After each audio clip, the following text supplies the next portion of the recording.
Hi all. ഇന്നത്തെ recipe പുളിരസമാണ്. അതിന് ആവശ്യമുള്ള സാധനങ്ങൾ 2 ടീസ്പൂൺ കുരുമുളക്, 1 ടീസ്പൂൺ ജീരകം, 3-4 വെളുത്തുള്ളി അല്ലിയും എടുത്തിട്ടുണ്ട്. ഇത് നല്ലതായിട്ട് മിക്സിയുടെ ജാറിലിട്ട് ഒന്ന് ചതച്ചെടുത്താൽ മതിയാകും.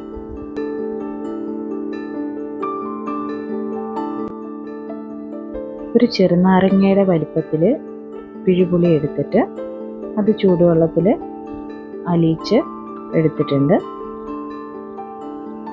പുളിവെള്ളം ഒഴിച്ചു കൊടുത്തു.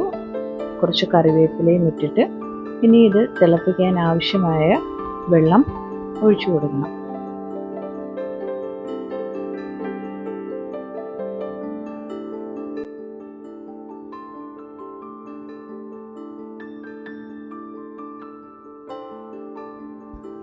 ഉപ്പും 1/2 ടീസ്പൂൺ മഞ്ഞൾപ്പൊടി, 1 ടീസ്പൂണോളം കായപ്പൊടി ചേർത്ത് നന്നായിട്ട് തിളപ്പിച്ചെടുക്കേണ്ടതാണ്.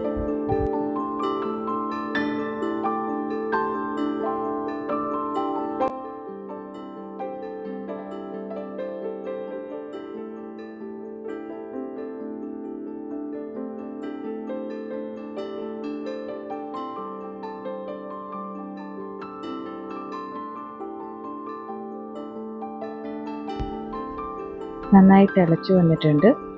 ഇനി ഞാൻ ഇതിലേക്ക് ഒരു ടീസ്പൂണോളം ശർക്കര അല്ലെങ്കിൽ കരിപ്പെട്ടി ആണെങ്കിലും മതി ചേർത്ത് കൊടുക്കുന്നുണ്ട്.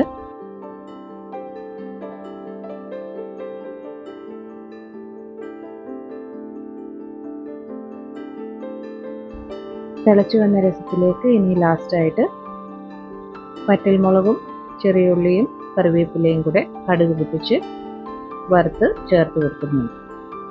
അപ്പം നമ്മുടെ രസം തയ്യാറാണ്.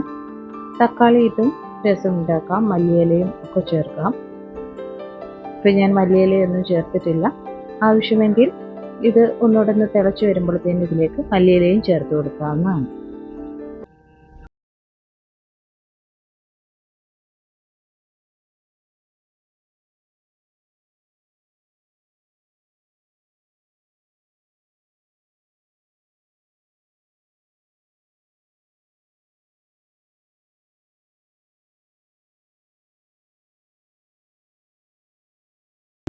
Thanks for watching.